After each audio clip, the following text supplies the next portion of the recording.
Just 2.5 minutes to Ms. May. So, Ms. May, the floor is yours.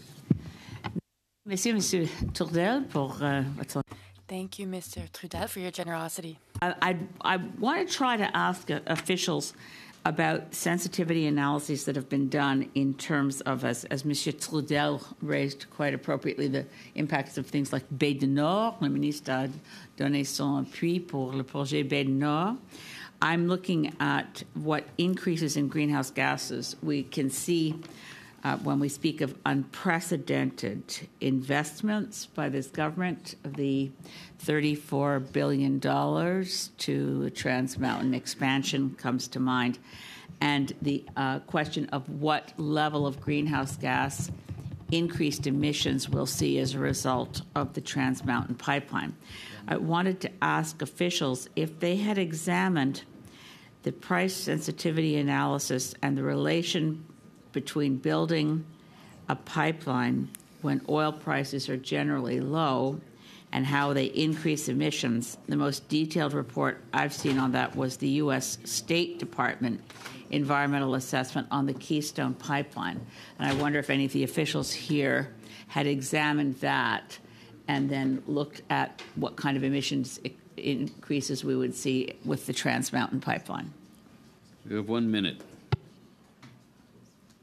I'll start. I mean, I think it's important to note just up front that the decisions related to the Trans Mountain Pipeline were not necessarily made within our department, so we might not have been doing that kind of analysis.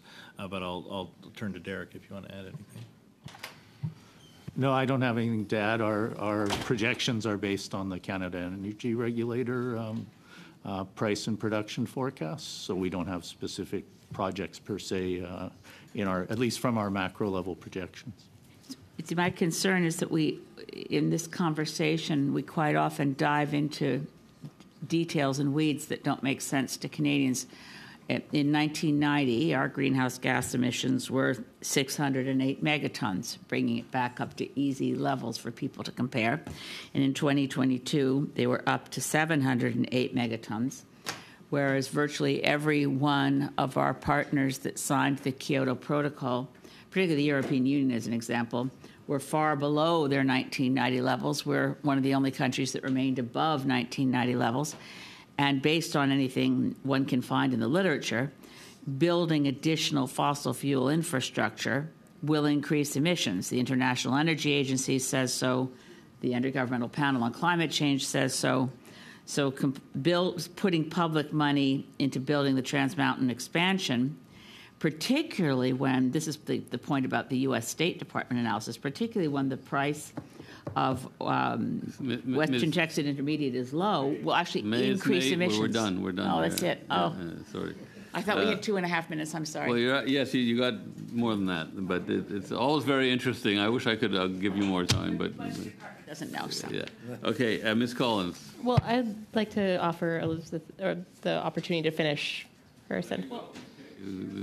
Thanks so much, Ms. Collins. To any of the officials, do you know if any branch of the Government of Canada examined the impact on our total greenhouse gas emissions in building the Trans Mountain Pipeline expansion? I can't speak personally to whether that was done, but that doesn't mean it's not the case. Could you follow up with us, with the committee, and let us know any modeling that specifically includes the Trans Mountain Pipeline as well as Baie du Nord? It'd be interesting to know, and it would be surprising if the government isn't tracking the emissions increases from the projects that are being approved. And then